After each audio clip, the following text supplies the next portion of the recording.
जय हिंद दोस्तों। प्रधानमंत्री नरेंद्र मोदी आज मध्य प्रदेश और छत्तीसगढ़ की यात्रा पर थे। यात्रा सरकारी थी। सरकारी यात्रा का मतलब होता है इस देश का पैसा प्रधानमंत्री की यात्रा पे खर्च किया गया और वह यात्रा ऑफिशियल थी।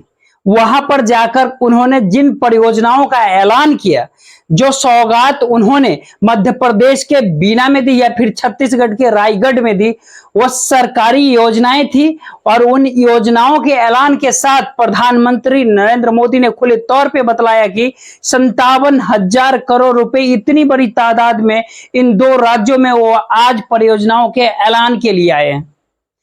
तो लेकिन ये क्या वाकई तमाम ऐलान पूरे होते हैं? क्या वाकई प्रधानमंत्री की राजनीतिक यात्रा इस देश में महज चुनावी यात्रा है? क्या चुनावी यात्रा प्रधानमंत्री उन राज्यों में उस दौर में ज्यादा करते हैं जब चुनाव का ऐलान होने वाला हो या नोटिफिकेशन चुनाव आयोग जारी करने वाला हो?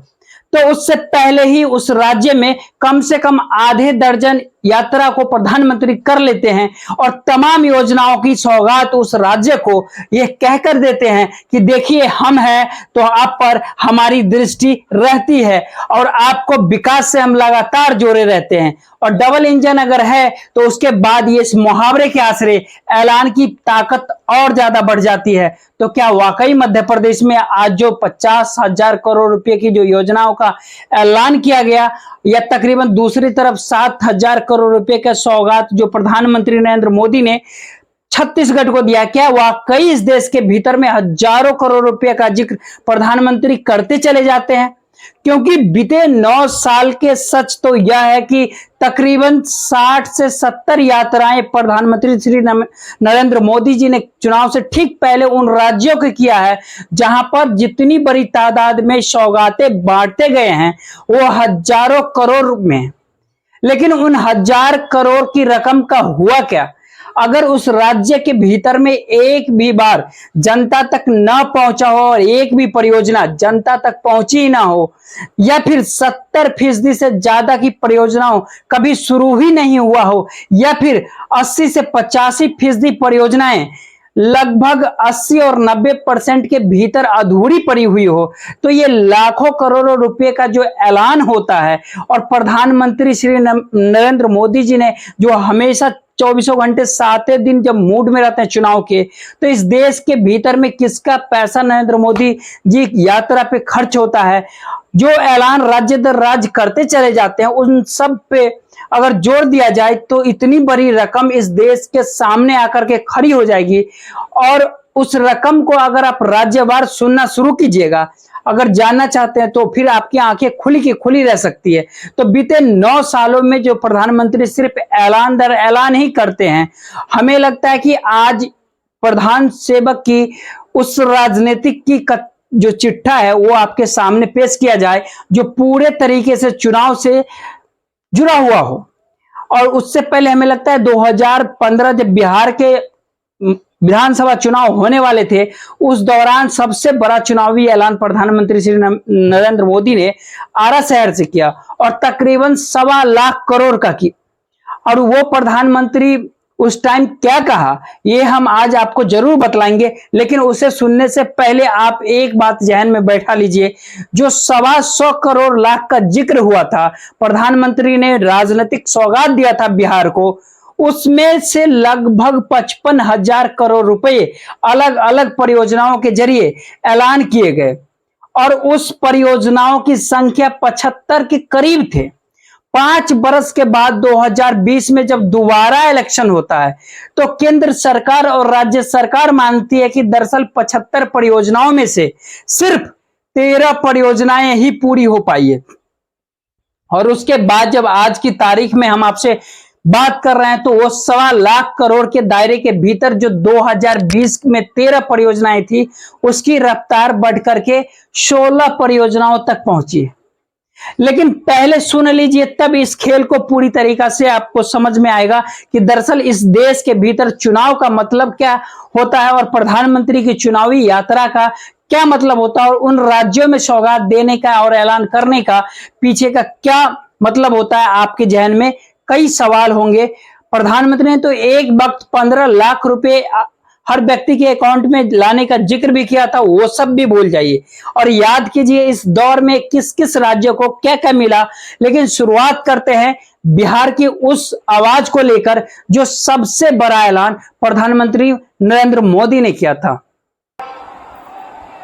बिहार के पैकेज की घोषणा यहीं से करो,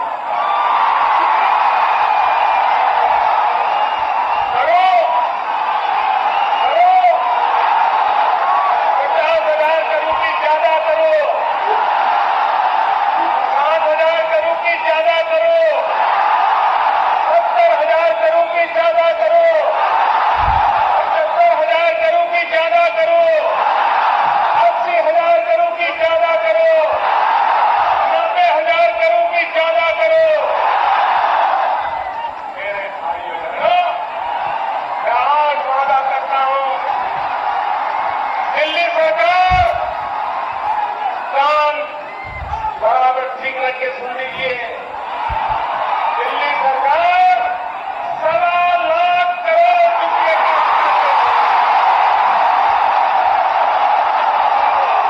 1.25 लाख करोड़ रुपया बिहार का भाग्य बदलने के लिए 1.25 लाख करोड़ रुपया देने।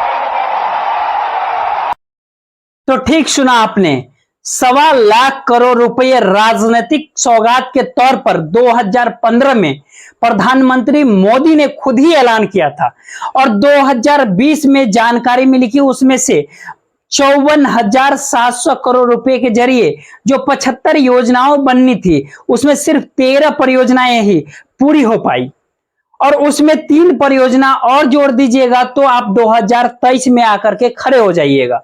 लेकिन उसके बावजूद भी चुनाव है, ऐलान करते चले जाना है। तो फिर सितंबर के महीने में 2020 में यानी 3 साल पहले जब चुनाव का ऐलान हो रहा था तो 901 करोड़ रुपए की परियोजना खुले तौर पर प्रधानमंत्री मोदी ने 2020 में भी कर दिया। लेकिन बात यहां भी नहीं रुका, तो वाकई एलपीजी 131 करोड़ रुपए 75 लाख का उसका भी ऐलान किया गया। इसी तरीके से पूर्वी चंपारण में एलपीजी बॉटलिंग प्लांट का 136 करोड़ 40 लाख के जरिए उसका भी ऐलान किया गया और 9 राजमार्ग परियोजनाएं और उसकी रुपए की तादाद थी 14,258 करोड़ रुपए और इसके जरिए बताया गया कि 45,945 गांव में ऑप्टिकल फाइबर नेटवर्क से जोड़ दिया जाएगा।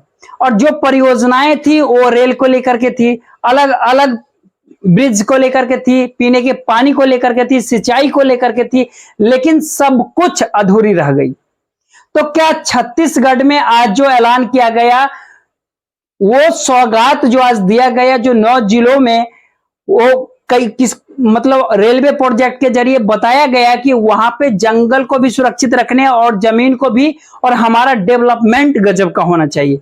तो छत्तीसगढ़ के भीतर इंद्र की परियोजना का जो पूरा डेवलपमेंट का जो खाका है वो अभी से नहीं बल्कि रमन सिंह की सरकार जो 15 वर्ष थी उसको भी परखना शुरू कीजिएगा। तो आपके जहन में फिर एक बार सवाल आएगा कि अगर इतनी बड़ी तादाद जो इस दौर के 15 वर्ष को भी जोड़ लीजिएगा तो हो सकता है यह रकम तकरीबन 80,000 करोड़ परियोजनाएं से जुड़ी और लगभग 1.5 लाख करोड़ की योजनाओं के साथ कालाकल्प छत्तीसगढ़ का हो जाना चाहिए। लेकिन नहीं, मध्य प्रदेश के बीमा में पहुंचे आज नरेंद्र मोदी तो बिना रिफाइनरी जो वहां पर है वहां पे 50,000 पेट्रोकेमिकल प्लांट की आधारशिला रख दिया, 1,800 करोड़ रुपए इंडस्ट्रियल प्रोजेक्ट वर्चुअली उद्घाटन कर दिया और उद्घाटन ही नहीं हुआ, बता भी दिया जाता है कि देखिए कमाल होने वाला है। और जब रिफाइनरी प्रोजेक्ट की बात थी तो वहां पे बताया गया 20,000 करोड़ रुपए बचा लिए गए, विदेशी मुद्रा बचा लिए गए और 1 लाख लोगों से ज्यादा लोगों को प्रत्यक्ष या अप्रत्यक्ष तौर पर रोजगार मिलेगा। अब सोच रहे होंगे कि एक राज्य का जिक्र, जी नहीं, ऐसा सारे राज्यों का जिक्र करने से पहले एक रकम आप अपने दिमाग में बैठा लीजिए, वह रकम है तकरीबन 10 लाख करोड़ की। 10 लाख करोड़ की राजनीतिक सौगात चुनाव से कुछ दिन पहले उन राज्यों में जाकर के प्रधानमंत्री ऑफिशियल यात्रा के जरिए जो ऐलान कर देते हैं, उन राज्यों के भीतर आज जो मुख्यमंत्री अभी जो वर्तमान में है वो बीजेपी शासित है या गैर बीजेपी शासित है, वो राज्य के मुख्यमंत्रियों को कम से कम बता तो देना चाहिए कि प्रधानमंत्री ऐलान करके गए, वह भी और हुआ क्या और नहीं हुआ तो गड़बड़ी हो कहां गया और ये रकम गई कहां। 10 लाख करोड़ रुपए कम तो होते नहीं, अगर हो जाते हैं कॉर्पोरेट के ऊपर लुटा दिए जाते हैं, कोई कह सकता है ये। लेकिन दोबारा लौटिए उन परिस्थितियों में, पिछले दिनों कर्नाटक में चुनाव, कर्नाटक में जनवरी के महीने में गए प्रधानमंत्री नरेंद्र मोदी ने तो 10,800 करोड़ रुपए का ऐलान करा है, जब वहां की राजगीर जो वहां कोरे कनार एक जगह वहां पे सिंचाई पेयजल परियोजना, राष्ट्रीय राजमार्ग विकास परियोजना, कलबुर्गी जिला पहुंचे तो वहां पर मलखेर जगह वहां पे नव घोषित राजस्व गांव की लाभार्थियों को वहां पे, उसके बाद एक राष्ट्रीय राजमार्ग परियोजना का भी ऐलान वहां पे किया। अप्रैल में गए तो 16,000 करोड़ रुपए के सौगात ले गए मांड्या और धारवाड़। जून के महीने में गए 20 जून में तो 28,000 करोड़ रुपए के सौगात फिर लेकर के गए और रेल और सड़क के जरिए 5 नेशनल हाईवे प्रोजेक्ट का ऐलान हो गया, 7 रेलवे प्रोजेक्ट का ऐलान हो गया। तो किसान हो, उद्यमी हो, ये युवा हो, मध्यम वर्ग हो, सबको लाभालाभ तमाम राजनीतिक सौगातों के जरिए दे दिया गया। और पेट्रोल को तो, और वहां पे तो rail, road, metro, under park, flyover सबको ठीक कर देंगे डबल इंजन की सरकार के साथ, ये नरेंद्र मोदी ने कहा। बावजूद इसके 60-70 हजार करोड़ का चुनाव से एंड पहले जो इलेक्शन कमीशन के नोटिफिकेशन आए उससे पहले किया गया, बावजूद इसके बाद जनता ने कहा बीजेपी को हरा दिया। इतने बड़े ऐलान के बावजूद भी जनता ने हरा दिया, तो सिर्फ ऐलान सिर्फ ठगने के लिए होता है या वो पैसा कहीं कोई हड़प ले जाता है या वो पैसा कहीं गायब हो जाता है? क्या वो पैसा राजनीतिक केवल सत्ता अपने अनुकूल उपयोग करती है? ये चीज तो बताने की चाहिए। और इतने बड़े ऐलान के साथ मौजूदा वक्त में वहां के मुख्यमंत्री सिद्धारमैया हो या डिप्टी सीएम डीके शिवकुमार हो, उनको भी बताना चाहिए कि ये जो जनवरी, अप्रैल और जून के महीने में बेंगलोर शहर के लेकर के जो ऐलान प्रधानमंत्री नरेंद्र मोदी ने जो ऐलान किया था, उससे ठीक पहले हिमाचल का चुनाव याद कीजिए, जब वहां पहुंचे तो एम्स का जिक्र किया, बिलासपुर के 1,470 करोड़। लेकिन आज भी वहां पर जो आउटडोर है, देखने की मनोरंजन की स्थिति ने बढ़ नहीं रही है। और यानी ऐलान हो गया, फीता कट गया, उद्घाटन हो गया, लेकिन पूरा इलाज दे पाने की स्थिति में अभी भी बिलासपुर एम्स आ नहीं पाया। वहां पर फैकल्टी नहीं है। वहां पे और भी एक कदम आगे बढ़ाइएगा तो 3,650 करोड़ का जो नालागढ़ का 31 किलोमीटर का सड़क 4 लेन का बना है, पंचकुला, सोलर शिमला, बिलासपुर, मंडी, ये सारी सड़कें इस दौर में इतनी घातक साबित हुई कि हिमाचल प्रदेश और उत्तराखंड के भीतर, उत्तराखंड का भी जिक्र करेंगे, कोई ध्यान नहीं दिया गया कि कौन सी परियोजना है। जहां पर परियोजना शुरू हुई वहां पर लड़खड़ा कर नीचे आने लगा, जहां पर जंगल बच गए, परियोजना नहीं शुरू हुई, वहां पर चीजें अनुकूल रहे। अध्ययन कैसा सरकार का है और ये पैसा कैसे किस रूप में कहां जाता है, क्योंकि नालागढ़ में एक चिकित्सा का भी 2 साल में पूरा नहीं हो पाया और पूरा नहीं हुआ, 2024 तक वो स्थितियां नाजुक रही। उसके बावजूद भी बता दिया गया कि 100 करोड़ रुपए, 350 से 100 करोड़ रुपए केंद्र सरकार देगी, 250 करोड़ रुपए राज्य सरकार देगी। राज्य सरकार के पास पैसा नहीं। यह भी बता दिया गया कि 5,000 करोड़ रुपए का निवेश होगा। कहां निवेश हुआ? 10,000 लोगों को रोजगार मिलेगा, जिम्मेदारी लेगा किसका? और अक्टूबर के महीने में जब प्रधानमंत्री वहां पहुंचे 12 अक्टूबर को, और पुणे और चंबा में, वहां पर उन्होंने पूना में एक पार्क का ऐलान किया, आई यानी भारतीय सूचना प्रौद्योगिकी संस्थान का ऐलान किया, अमीरपुर में रेलवे लाइन का ऐलान किया और इस बात का जिक्र किया कि सौगात जो दे रहे हैं 7,981 करोड़। आपको हो सकता है इसमें किसी रकम की कोई चिन्ह मौजूदा वक्त में आपको हिमाचल में दिखाई नहीं दे रहा हो, लेकिन यहाँ कांग्रेस की सरकार, मुख्यमंत्री को साहब को बताना चाहिए कि, और बताना मौजूदा वक्त में बताना चाहिए कि, और चंबा में 2 हाइड्रो पावर प्रोजेक्ट, प्रधानमंत्री ग्राम सड़क योजना फेज 3 वो शुरू क्यों नहीं? कौन सी मुश्किलें, कौन से हालात है? राज्य सरकार को कुछ पैसा देना होता, पैसा नहीं दिया गया। क्या वाकई केंद्र से पैसा आ गया? नहीं आया। स्थितियां सिर्फ ऐलान के साथ है, ये सिर्फ पैसा कहीं गायब हो जा रहा है। लेकिन बात यही नहीं रुकती, उसके आगे बढ़ाइएगा कदम तो उत्तराखंड सामने आकर के खड़ा होगा। यहां पर भी बड़ी नाजुक स्थिति रही। इस दौर में जब पहाड़ छिल छिल करके नीचे गिर रहे हैं, आवाजाही रुक गया, चार धाम की यात्रा कई मौकों पर रोकनी पड़ी, लेकिन हल्द्वानी गए तो 17,500 करोड़ का सौगात लेकर के गए। चुनाव से कुछ दिन पहले चुनाव 3,400 करोड़ रुपए के जो केदारनाथ और एक साहेब को जोड़ते रोड पे परियोजना दिसंबर के महीने में जो 2021 चुनाव से पहले पहुंचे थे, तो 18,000 करोड़ रुपए के 7 परियोजनाओं का जिक्र किया गया था। दिल्ली दौरा देहरादून 8,300 करोड़, सहारनपुर के हल्द्वानी से लेकर हरिद्वार तक, हैदराबाद तक, वहां पे 2,000 करोड़ रुपए खर्च होंगे, जोड़ने वाली परियोजना होगी। मनोहरपुर से कंगरी और हरिद्वार रेल रोड तक एक परियोजना है 1,600 करोड़ रुपए के। देहरादून गोंडा से एक परियोजना है 1,700 करोड़ के। देहरादून में जलापूर्ति सड़क और जल निकासी की परियोजना भी 700 करोड़ रुपए पे खर्च होंगे। प्रधानमंत्री नरेंद्र मोदी ऐलान कर रहे हैं और उस पर कॉर्पोरेशन कोई ऐलान नहीं कर रहा है, राज्य के मुख्यमंत्री ऐलान नहीं कर रहा, प्रधानमंत्री खुद ऐलान कर रहे हैं। हरिद्वार चिकित्सा महाविद्यालय खुलेगा 300 करोड़ में।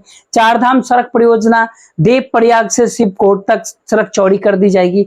यमुना नदी पर 82 जल विद्युत परियोजनाएं, 120 मेगावाट जल विद्युत परियोजना तैयार हो जाएगी।